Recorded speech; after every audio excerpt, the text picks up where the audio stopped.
Imagine waking up every morning to the roar of tools, feeling stone dust seep into your lungs before the sun even rises. There is no office, no comfortable seat, only the cracked rock shattered by the fire you yourself lit to extract marble. Picture the sweat clinging to your skin as you inhale poisonous fumes that steal your breath and drag you one step closer to the grave. Think of the Vestals, girls chosen to guard a sacred flame for 30 years, knowing that a single mistake meant stoning or being buried alive. Or the imperial banquet tasters, wine testers who drank to protect the emperor, aware that a poisoned sip was the quietest way to die. These souls lived at the mercy of hunger and the whims of their masters, facing punishments so merciless that today we can only imagine them with horror. Throughout this video, we will explore 13 professions in which the line between life and death was as thin as a mason's spatula. Stay with me until the end and discover accounts so raw they will feel torn from a historical nightmare. If this journey into the past shocks you, give it a like and subscribe so you won't miss history's darkest secrets. Miners, death underground. Imagine descending into the shadows, with nothing but the faint flicker of an oil lamp against the damp rock. Each hammer blow released clouds of dust and sulfurous vapors that could choke you within minutes. 30 meters deep, the heat rose with every step, the air turned unbreathable, and you could feel your pulse throb in your throat. The workers were slaves, yes, but also free men driven by debt or necessity. They struck walls that had just been scorched with intense fire, then doused with icy water. The thermal shock cracked the stone, but it also shattered their lungs. Pliny the Elder wrote how deadly gases rose like serpents of smoke to strangle those who dug without pause.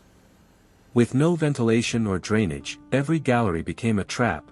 Water seeped in, flooding passages and forcing miners to carve narrower tunnels where cave-ins were common. Theodorus of Sicily described miners as continuously consumed by disease and death. Could you endure the extreme exhaustion, the oppressive darkness, and the knowledge that a single collapse, or a single breath of gas, could bury you forever? Intimate companions, the extreme risk of birth control. In torchlit alleys, women and enslaved girls who offered intimacy in exchange for a coin often paid with their lives. Without reliable methods, every pregnancy carried massive hemorrhage risks and infectious complications, raising maternal mortality above 30%. To avoid a lethal birth, healers and traders recommended abortive potions, mixtures of silphium resin, now extinct, wild tarragon decoctions, and castor oil so concentrated it caused unbearable cramps and ruptured blood vessels. Doses were guessed at, often with fatal results, internal bleeding and organ failure within hours. When the potion failed, the last resort was physical violence, shoves from low walls or direct blows to the womb, considered less dangerous than childbirth. Open wounds inevitably became infected, and many never set foot outside those shadowy courtyards again.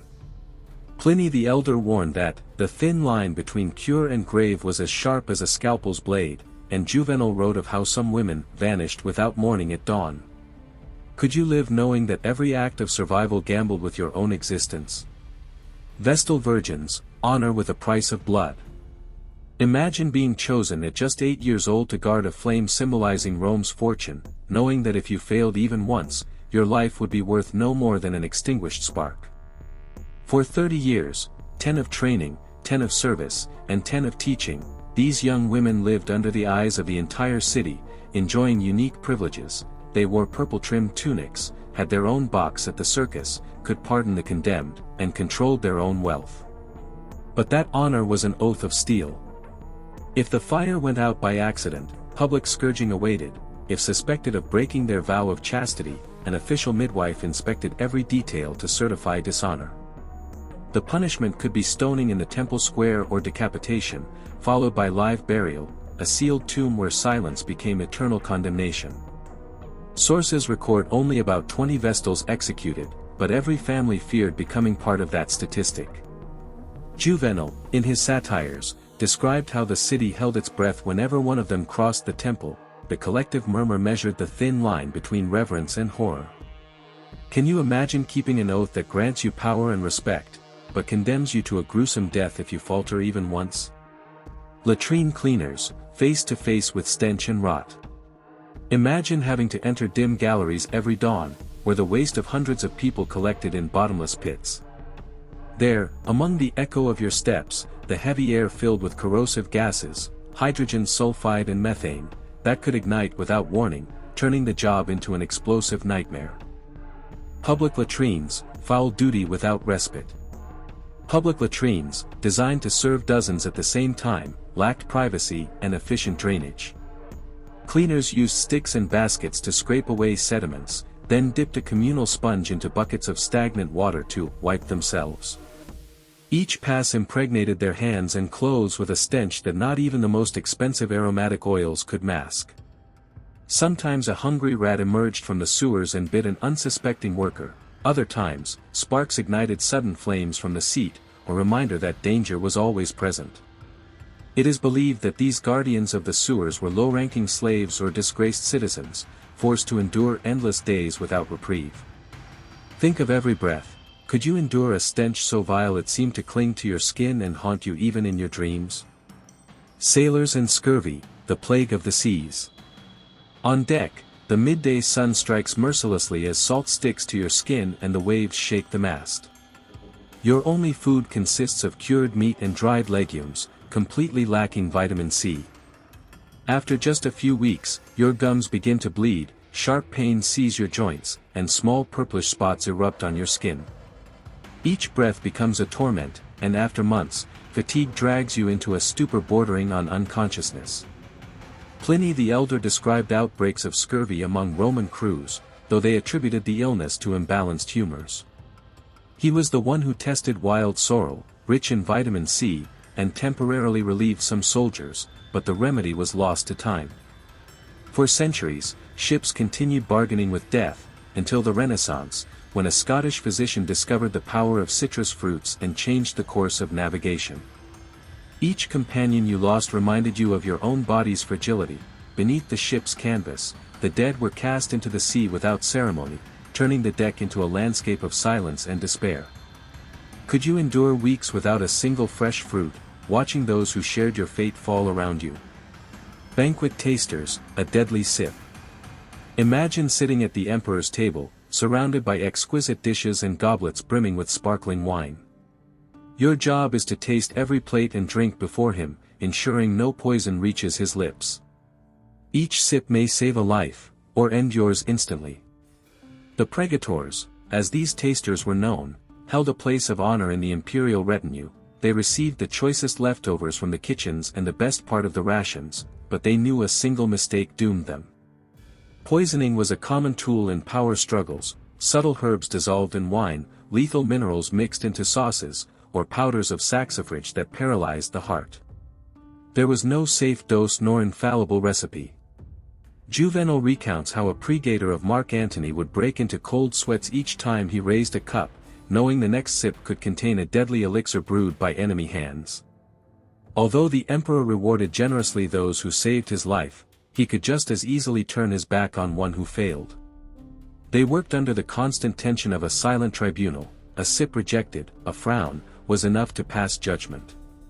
And if death came, no one shed tears. The body disappeared without rites, replaced by another volunteer for the next battle of power. Could you stay calm before a poison goblet, knowing your skill dictated not only your fate but that of the most powerful man in Rome? The nomenclator, prodigious memory in service of the elite. Imagine a hall filled with togas and purple robes, where every new face could become a political misstep. There, a nomenclator stood at your side, whispering names and titles with the precision of a living oracle. His voice was a constant thread that held in your mind senators, priests, and wealthy merchants. This is Marcus Junius Brutus, that one Lucius Caecilius Bulbus. Without him, forgetting a name could cost you an alliance, a favor, or even your reputation. During election campaigns, his role was even more vital. They walked together through squares and vestibules, and each time a citizen raised his hand, the nomenclator murmured his identity in your ear, enabling personalized promises. Cicero praised their memory as a living archive capable of recalling nicknames, kinships, and loyalties. But such extreme precision demanded nights of study on entire families and days spent in endless ceremonies. Forgetting even one name meant facing the mocking whispers of the crowd or the disdain of a powerful colleague. Could you retain in your mind the name and story of every person you met, knowing that a single slip could trigger your social downfall? Galley rowers, muscle without respite. Imagine reporting at dawn to the deck of a trireme, where 200 voices chant a single command, row. You had no choice of breeze or ergonomic, or at a gym, you were placed at the waterline on a narrow wooden bench, your torso bent, your hands calloused. Sun and salt erased your sweat instantly, and each stroke was pure endurance, no rest, no respite, no compassion. These men, mostly free hired workers or impoverished citizens, had accepted a modest wage in exchange for endless days of rowing. The filth and bile that accumulated in the galley attracted flies and disease, skin cracked, shoulders split into sores, and the panic of a naval battle order turned the deck into a hell of creaking timbers and raging waves. In battle, the culminating moment was the clash of prows. While you adjusted your body to plunge your oar into the water with a single thrust, the thunder of swords and battle cries resounded among the taut rigging. A mistake in your rhythm could cause the ship to capsize or leave you exposed to the enemy. The punishment for slowing down was the officer's whip, 10 lashes across your back until your muscles trembled, a reminder that you did not own your own body. When the wind died down, relief never came. Martial discipline only allowed rotation to clean the deck or load damp grain that clumped and attracted rats. The few breaks were consumed in setting broken bones or treating infected calluses. Your fallen companions, exhausted or sick, were cast into the sea without funeral, an icy silence that reminded you of the fragility of your own life. Could you keep the rhythm of your oars, day after day, feeling pain carved into every muscle and knowing that the slightest mistake could doom not only your ship, but your very existence? Collectors of the ammonia tax, the liquid gold of the laundries. Imagine beginning your day gathering the fluid that dripped into the cisterns of public latrines, aware that every drop was worth more than your daily wage. From Nero to Vespasian, the Vectigal Urini taxed the city's urine, and you were responsible for collecting it in rudimentary skins to then sell it to laundries and tanneries. Stored in barrels under the sun, urine decomposed, releasing ammonia, a natural detergent so effective that it whitened tunics and softened animal hides. But that same ammonia corroded your skin and airways. Your hands, wrapped in rags, blistered, your lungs, inhaling the alkaline vapors, inflamed day after day. And the smells, a mixture of putrefaction and homemade lye that clung to your throat and haunted you even in sleep. Legend has it that Vespasian himself placed a coin next to your load of urine and asked his son Titus whether it smelled bad. When Titus denied it, Vespasian replied, "Pecunia non olet," money does not stink, consecrating your trade as indispensable yet despised. Each afternoon, as you delivered full barrels, you saw your earnings pass hands without praise or recognition. You were the backbone of an entire industry, invisible behind the stench. Could you carry the weight of a barrel of liquid gold, knowing that your livelihood depended on enduring unbearable stench and the corrosive punishment of ammonia on your body? Armpit depilators, enduring the summer stench. Imagine arriving at the atrium of a Roman domus in the height of July, with temperatures above 35 degrees Celsius and sweat pouring relentlessly. Your task began by tying a bundle of underarm hair with linen strips soaked in sticky resin. There was no perfumed wax, only a homemade mixture of hot pitch and rancid oil, clinging brutally to every strand. With a sharp tug, you tore out clumps of hair while the hot air burned the freshly exposed skin. Each session lasted for hours, shoulders hunched to reach the armpit fold, back stiffened by heat and humidity. The skin turned red and inflamed, a perfect breeding ground for infection. Many clients developed fistulas from constant rubbing and sweat, forcing the depilator to double as a healer, treating oozing wounds. The philosopher Cicero criticized the negligence of anyone who failed to keep that area free of weeds, and Ovid described the hairless armpit as a mark of cleanliness and vanity.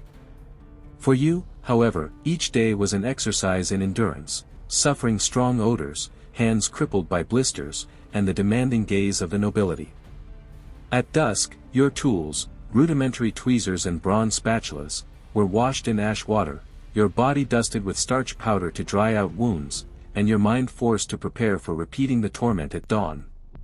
Could you dedicate your life to ripping out pain with your own hands, feeling each day how sweat mixed with the fire of resin on your skin?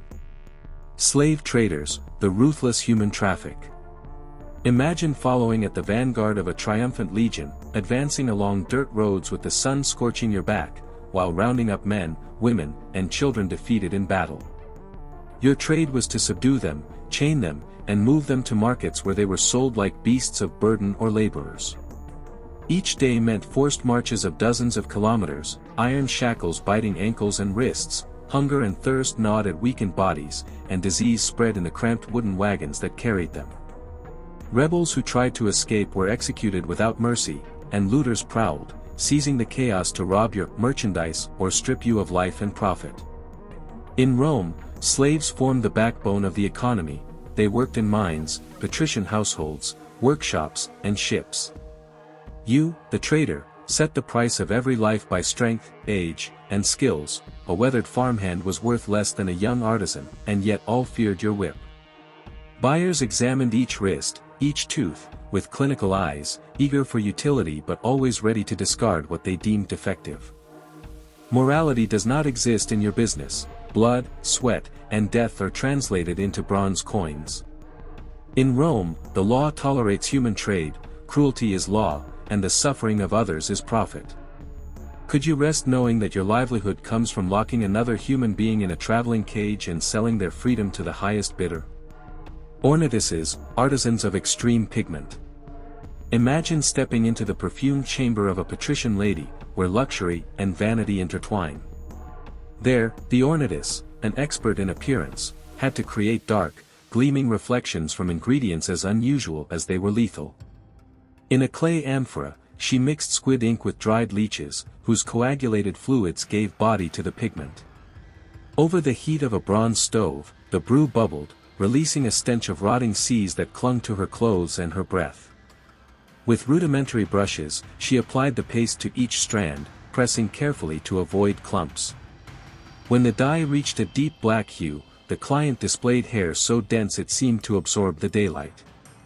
If any material was left over, the ornithis scraped it off with bronze tools, risking cuts and rashes. And if baldness struck harshly, she wove wigs from real hair, gathered from young enslaved women, their locks curled with cedar oil and resin. Each session could last hours, the scalp turned red and inflamed, ripe for infection, while the ornithis' hands blistered and split. The salty, organic stench clung to her skin, a reminder that her art was built on decay. Could you dedicate your life to transforming strands into shining crowns, knowing that leech pulp and ink would corrode your body and mind with every brushstroke? Dentists, torture without anesthesia. Imagine opening the door to an improvised clinic in a patrician household and finding only a wooden stool, an oil lamp, and a chest filled with bronze instruments, hooks, tiny chisels, and red-hot pokers. There is no anesthesia, no painkillers. Your work begins with the patient reclining, teeth rotted from banquets and vomitoriums, their sobs muffled with every touch of your tools.